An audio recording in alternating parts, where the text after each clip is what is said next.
जहाँ कहाँ वहीँ जाऊ भन्छन्। त्यो काठमाडौँको नेता यहाँ कोलपुर आएर किन लड्छन्? कोलपुरको नेता काठमाडौँ आएर किन लड्छन्? सल्यानको नेता आएर यहाँ किन लड्यो? बझाङको नेता आएर यहाँ किन लडे?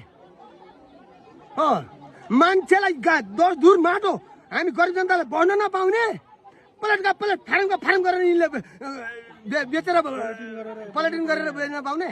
अस्थायी व्यवस्था हुँदैसम्म, थायी व्यवस्था हुँदैसम्म हामी यो ठाउँमा बस्न पाऊँ। मेयरले भोट माग्ने बेला आउने जनतालाई नगर नगर भोट दिनुहोस् भन्ने आएर जनतालाई बुझाउन सक्ने कि नसक्ने?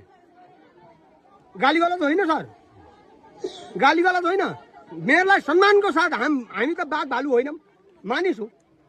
मेयर साहबले आएर जनता मेरै जनता हो, यो ठाउँमा आएर तपाईँलाई ठेकान गर्छु भनेर हाम्रो चित्त बुझाएर गएर पनि हुन्थ्यो त। बाघ र भालु त होइनौँ हामी। के बाघ र भालु भइदिया बाघ भालु हुन् खाइदिने हुन् भन्ने डर थियो होइन? बाघ भालु त होइनौँ हामी। आएर जनताको चित्त बुझाउन सक्नु पर्यो। जस्तो भोट माग्ने बेला दाजु आमा गर्थे, त्यस्तै गरी आएर जनता मेरै जनता हो भनेर चित्त बुझाउन सक्नु पर्यो। हेर्नु, यस्तै मेयर साहबका बालबच्चाको बिजोग भइदिए के हुन्थ्यो होइन? सिडिओ साहबका बालबच्चालाई यस्तै गरी बिजोग भइदिए के हुन्थ्यो? हेर्नु, हाम्रो कोठा भाडा तिर्दै हाम्रो हरिबिजोग भइसक्यो। कोठा बढ्ने घरबेटी बाबाले पनि जानुहोस् अब भयो कति दिन तपाईँको गन्ध सुक्ने भन्न थाले। के गर्नु सर, हामी कहाँ गएर बढ्ने?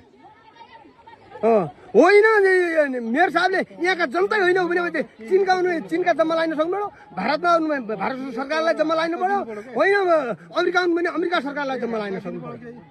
भोट माग्ने बेला मेरा जनता भन्ने, अहिले हरिबिजोग बनाउनु पर्ने। आएर चित्त बुझाऊ जनतालाई। सबै जनता एउटै हो। पूर्व मेचीदेखि पश्चिम महाकालीसम्म हामी जनता एउटै हौँ होइन? यहीँको जनता त जहाँ कहाँ वहीँ जाऊ भन्छन्। त्यो काठमाडौँको नेता यहाँ कोलपुर आएर किन लड्छन्? कोलपुरको नेता काठमाडौँ आएर किन लड्छन्? सल्यानको नेता आएर यहाँ किन लड्यो? बझाङको नेता आएर यहाँ किन लडे? पशुपति शर्माले गएको कि मलाई मनपर्छ, लुट्न सके लुट कान्छ, लुट्न सके अरू देशमा पाइँदैन, नेपालमा छुट गरे।